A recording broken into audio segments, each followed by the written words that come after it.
Ito ang inyong lingkod na nagbabalik upang magbigay ng mga balitang walang bias at pawang katotohanan lamang.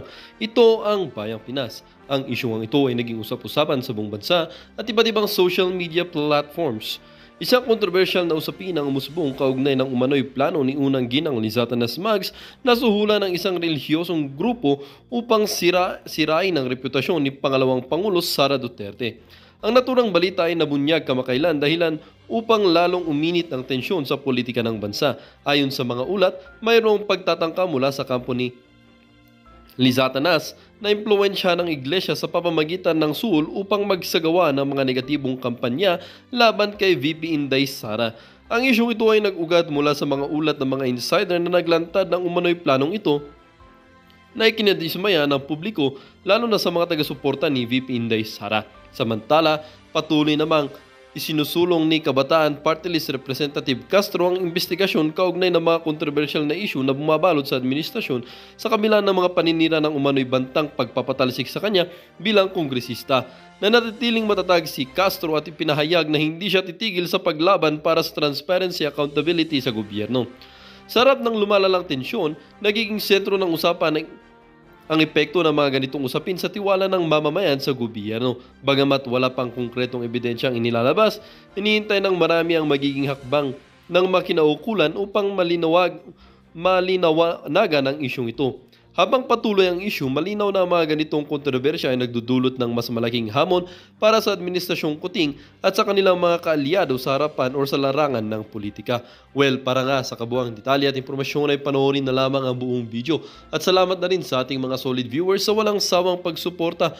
At kung bago ka pa lamang sa ating channel ay syempre, huwag kakalimutang mag-subscribe, pindutin ang notification bell at piliin na rin ang all upang laging maging updated sa mga balitang bago, totoo at walang bias. Dito sa channel ng Bayan, ang Bayang Pinas. Huwag din pong kakalimutang mag-iwan ng like at share ang ating mga videos.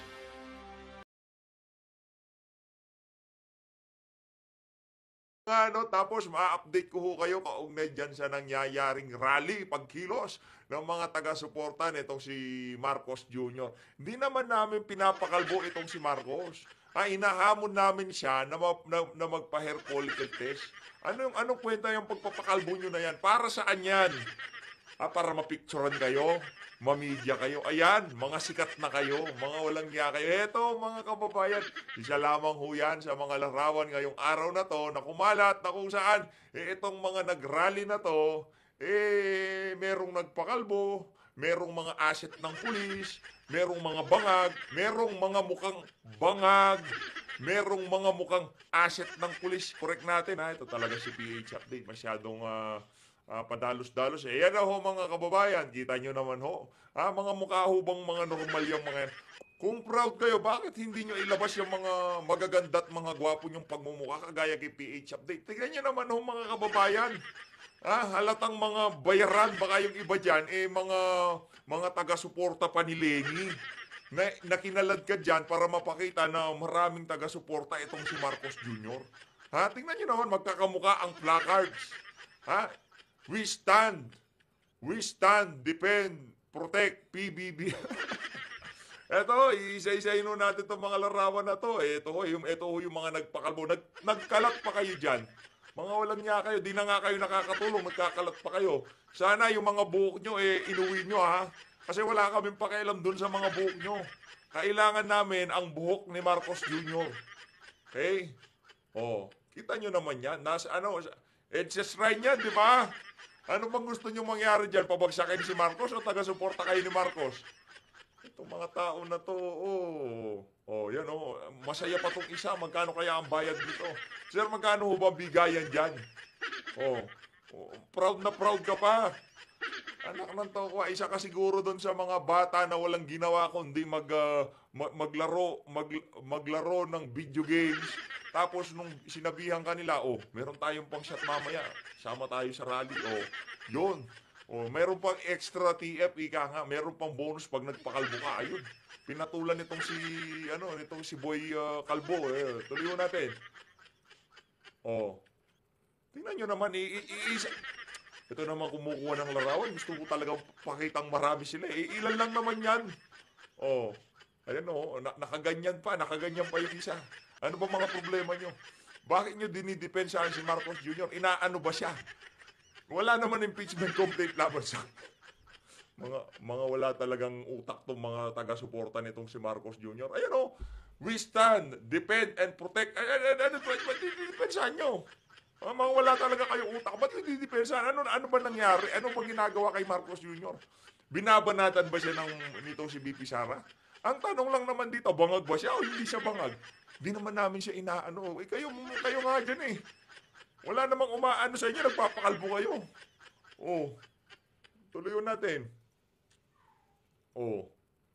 Oh, ito naman ho sa sa Bombo. Itong si Manang, tingnan niyo naman ho. Bumibili lang na suka, nakaladkad pa siya sa rally. Mga walang ya kayo, nananahimik itong si nanay sa bahay niya. Kinaladkad niyo pa sa rally. Oh, yan o. Oh.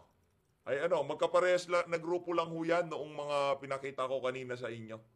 Oh, kita nyo naman ho mga kababayan, talagang organisado, meron pang pa-t-shirt.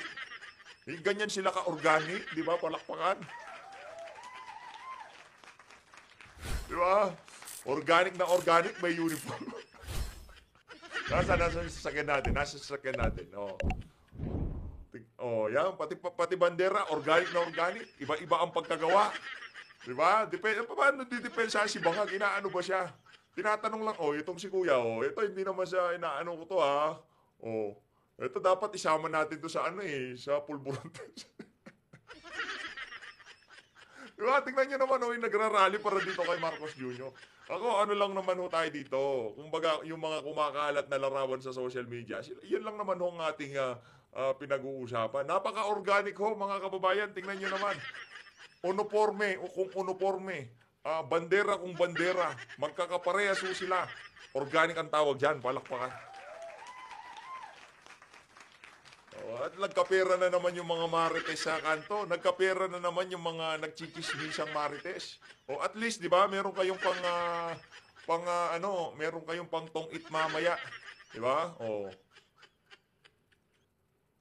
Ayan yung ilan sa mga kaganapan ngayong umaga sa paglabas nitong mga sa pagtipon-tipon.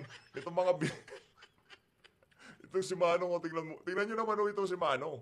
Tingnan nyo naman yan, ha? Ba't ba nandyan ka, sir? Parang naliligaw ka, dapat doon ka sa Nazareno. Di ba? Masyado silang obvious. Masyado silang obvious na nagpagawa ng napakaraming banderitas, nagpagawa ng napakaraming damit, pagkakapareha sila ng damit, baka tanungin nyo nga itong mga umahawak ng bandera na to kung ano pinaglalaban nila, hindi nila alam. Kayo, pati itong mga taga-suporta ni Marcos Jr., mga bangag na rin ata. Wala namang ginagawa kay Marcos Jr. INC na mismo, sinabi na, uy, suportahan natin yung gusto nitong si President Marcos. Ngayon, ba't para saan yung rally-rally na yan? Kayo talaga, sa bagay. Nyo yan, kalayaan yung kumubra. Ika nga, eto, pakinggan na natin ang statement ng NTFL kaugnay dito sa kaugnay sa paghahain ng impeachment nitong mga makakaliwang grupo. Palakpakan muna natin kahit paano, no? Nagsasalita pa rin itong NTFL. Kasi, yung yung NTFL na yan, talagang ginawa yan para durugin, para waksan ang paghahasik ng lagim ng mga kaibigan ni Franz Castro. Ito, tuloy ho tayo, game. Walang sinabi ang National Task Force to End Local Communist Armed Conflict na isang destabilisasyon ang impeachment moves laban kay Vice President Sara Duterte. Ito ang nilinaw ni National Security Council Assistant Director Jonathan Malaya sa press conference ng NTFL kahapon. Ang paglilinaw ng opisyal ay bunsod ng mga naging pahayag umano ng Makabayan Bloc kamakailan. We never said that the impeachment is destabilization. What we said was that the violent action by the left in Mendiola last Bonifacio Day is an attempt to manufacture a political crisis and create violence in the streets. Binigyang diin ni Malaya na sang-ayon sila sa pananaw ni Pangulong Ferdinand Marcos Jr. na ang pagsusulong ng impeachment ng Makabayan Bloc ay makakaapekto lang sa pagharap ng pamahalaan sa mas mahalagang issue. We agree that the Makabayan's impeachment of VP Sara is a distraction from the more urgent issues facing the country. Naku po. The President is correct. It will tie down the Senate. It will tie down the House. And the President is just concerned with addressing the needs of the Filipino people. Makabayan's call for impeachment. Nagpa-file sila ng impeachment left and right. Why are they doing that? Again, very clearly, it is political opportunism. Political opportunism and political mileage. Ayun na nga mga kababayan, no? Talagang political opportunism yung ginagawa nitong mga Makabayan Black na to. Yung Akbayan, sila Leila de Lima na pati ho pala siya yung issue na pinupukol nila dito kay VP Sara. Meron din ho pala siyang issue na kagaya noong siya ay Justice Secretary. Kaya masyado hong mahiling magmalinis. Akala mo kung sino mga disente itong mga kumikwestiyon kay VP Sara na hindi naman dapat questionin dahil sinasagot pa sa COA. Itong kay de Lima, noon pa hong 2015 yan. Napakatagal na ho yan. Bakit hindi yun ang ipaliwanag nitong si dating Senadora Leila de Lima? Imbis na sampa-sampa siya ng impeachment dito kay Vice President Sara Duterte. Ayun na nga ho mga kababayan. Direkta na ho tayo dito. Nakita na naman ho ninyo yung pagmumukha ni Franz Castro. Bago ho natin umpisahan yan mga kababayan, pabilisin na po natin ang pag-ikot ng mga numero na yan bago pabilisin pa natin. Ito na ho. Rekta na ho tayo dito kay Showbiz Fanatics. Pagdating sa delivery, 10 out of 10 ho sa akin to kahit sinong nagbablog, hindi ho ganito kagaling mag-deliver. Kahit tayo, hindi natin kaya yan. Rekta, Showbiz Fanatics. Nagyabang ka noon, tiyak iiyak ka ngayon.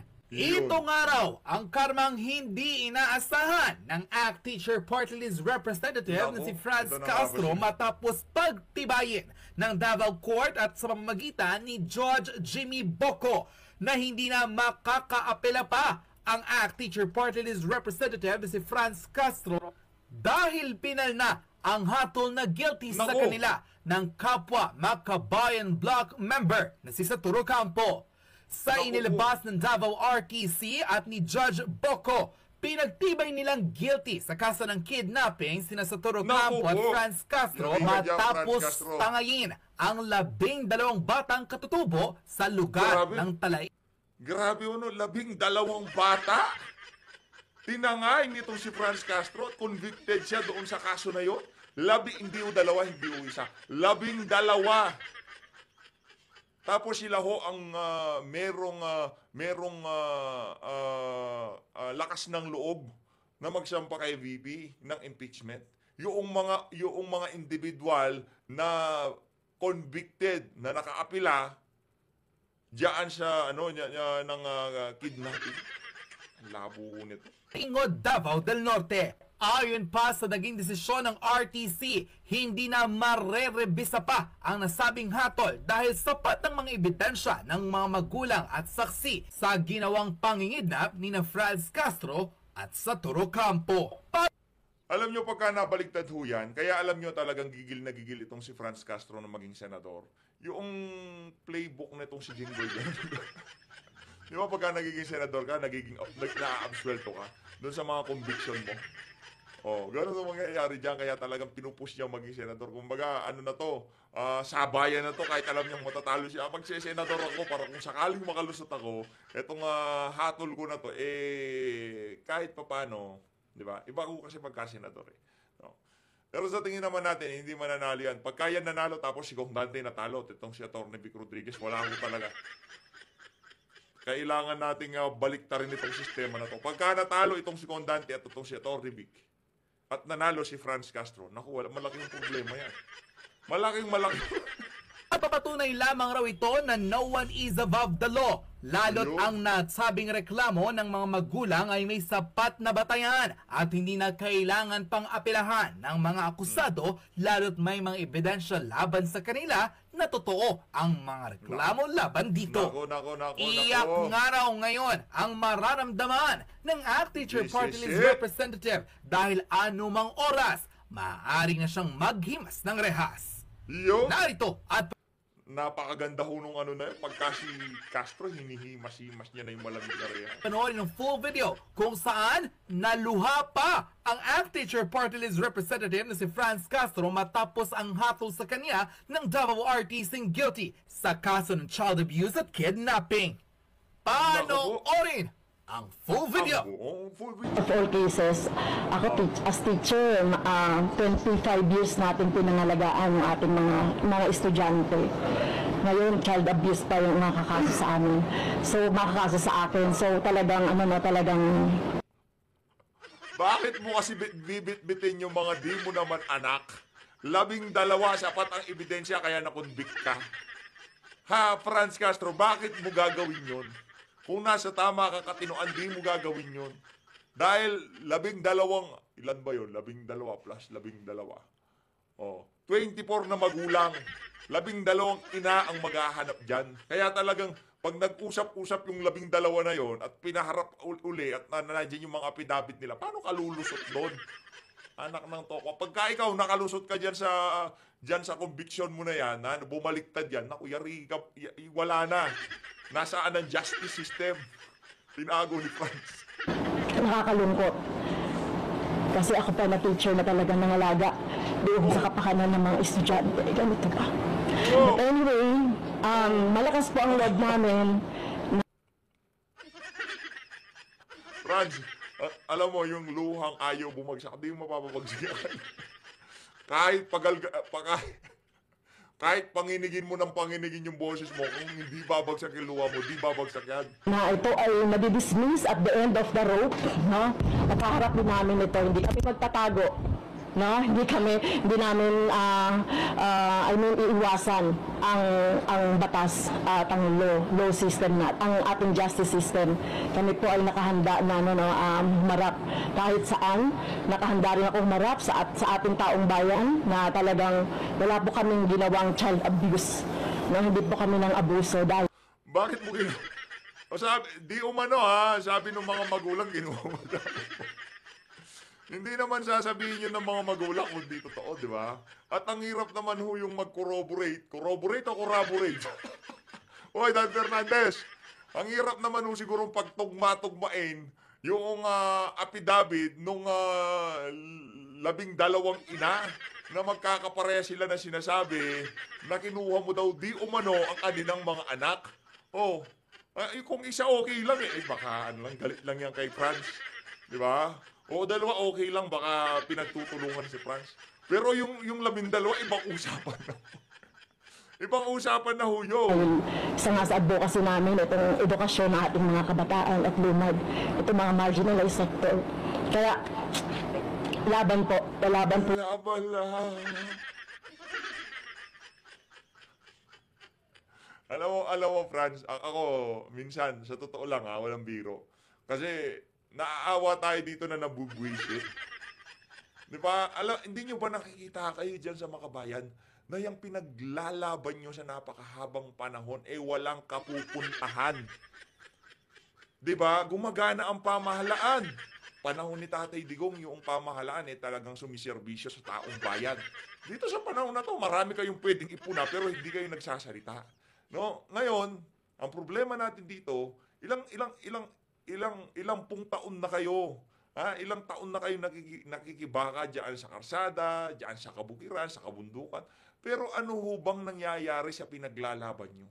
Walang nangyayari. Kasi yung pinaka-core ng inyong organisasyon, doon pa lang ho, corrupt na. Corrupt na. Kasi paano hindi corrupt? Ganito ho mga kababayan. Ganito ho. Napakasimple lang. Noong panahon ng kampanya, isa ho sila sa mga maiingay. Marcos magnanakaw. Marcos human right violator. Di ba? Isa sila sa maiingay. Paano walang kwenta yung ideolohiya na yan? Nung bago mag-eleksyon, galit na galit kayo kay Marcos. Pagkapanalo niya, nagpagamit kayo, nakipag-connive kayo sa pamunuan ng House para siraan si BP dahil galit kayo kay BP. At ngayong nakaarangkada na kayo at nakapwesto na kayo, binabanatan nyo naman yung mga taong kinabibiligan nyo, nakakaupo nila. Gaan yan ho, kakurap ang organisasyon na yan. Kaya para doon sa mga may anak, mag-ingat-ingat ho kayo. Ilayo niyo sila dito sa mga organisasyon na to. Nakakamatay ho ng anak yan. Po kami dito sa naging desisyon hanggang sa Supreme Court. Ay, Nalungkot doon sa naging desisyon ng judge doon sa kaso ng other forms of child abuse ng RA 7610 na ang involved dito ay yung 18 na mga tinawag natin itong mga talaingod 18 na binubuo ito ng 8 teachers, pag-ikasatur, 2 miyembro ng Alliance of Concerned Teachers, yung administrator ng Talaingod, tayo sa Lagpungan Schools, 4 na pastor, no, doon sa ano.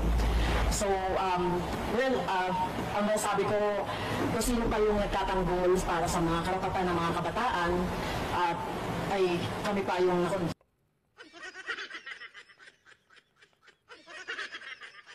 Next, lesson learned ka na niya, madam, ha?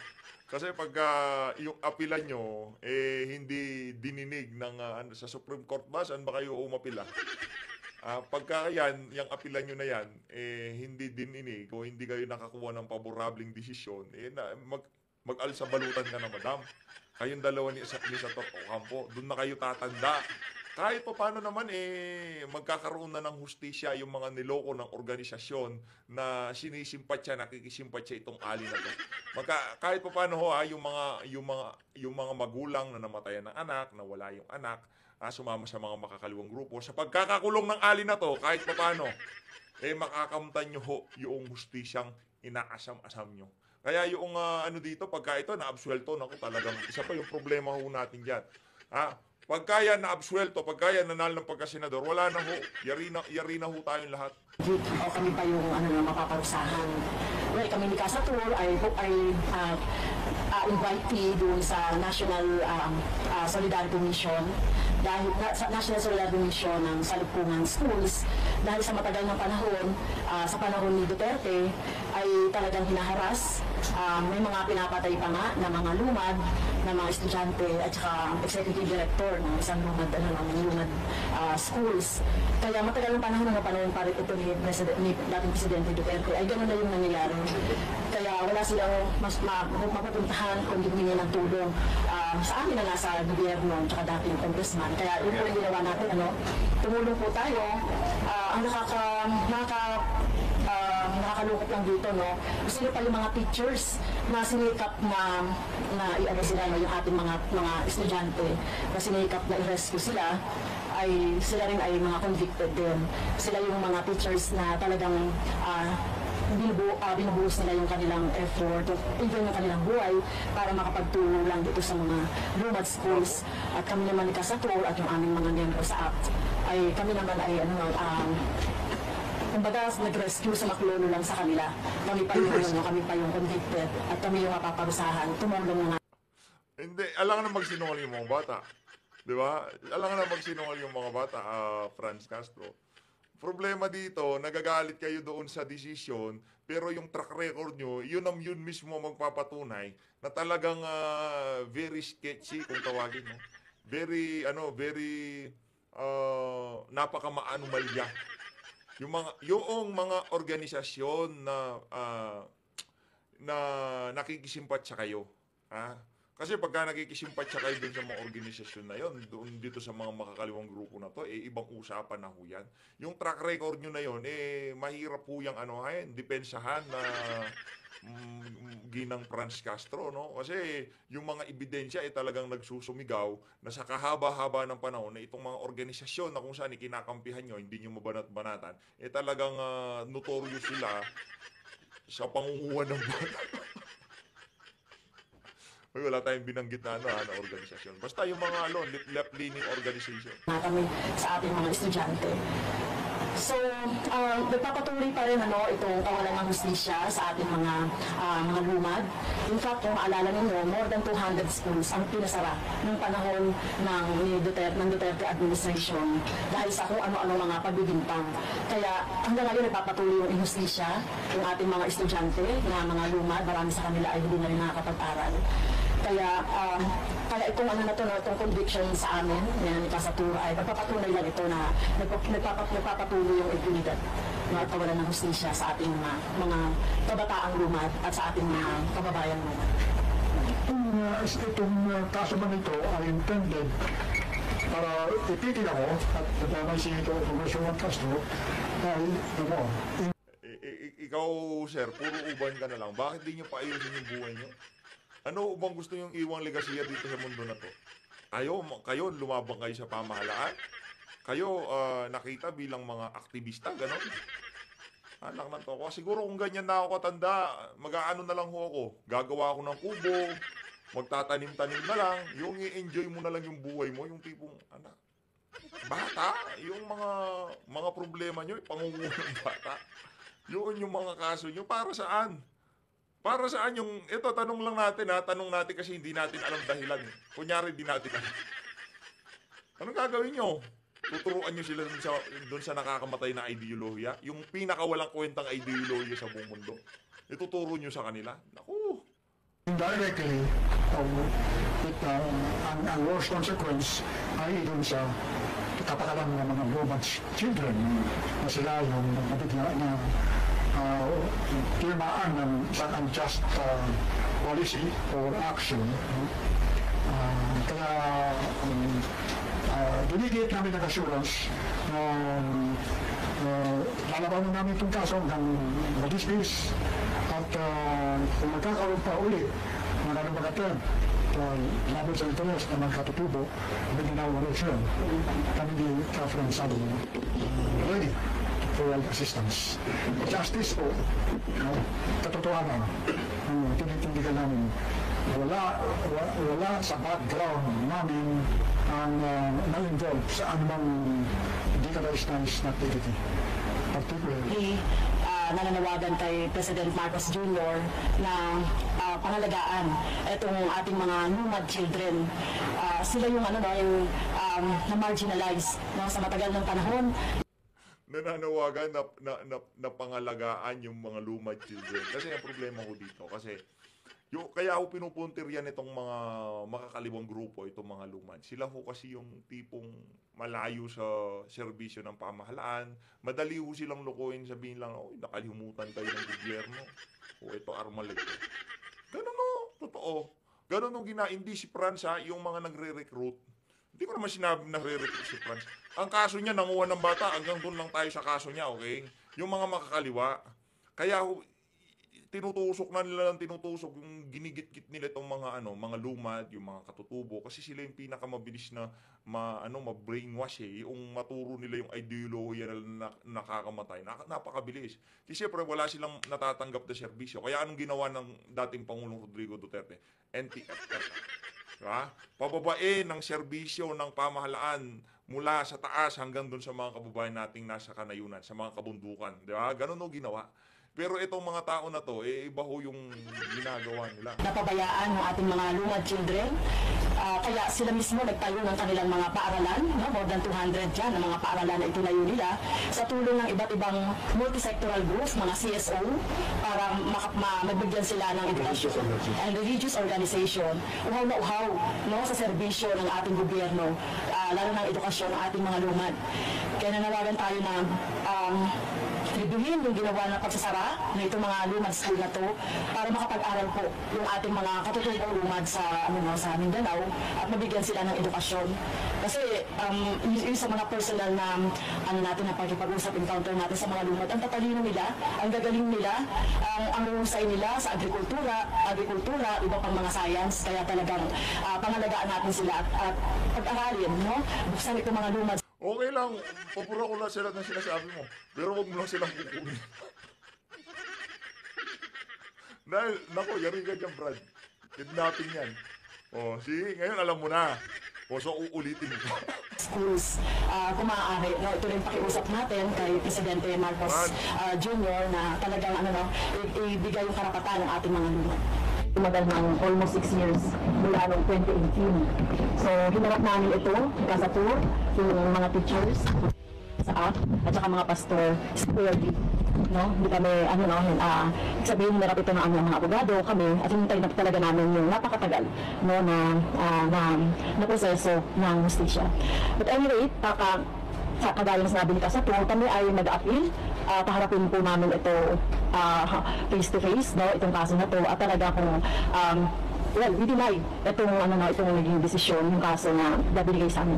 Of all cases pa, no, ako as teacher, 25 years natin pinangalagaan ng ating mga estudyante.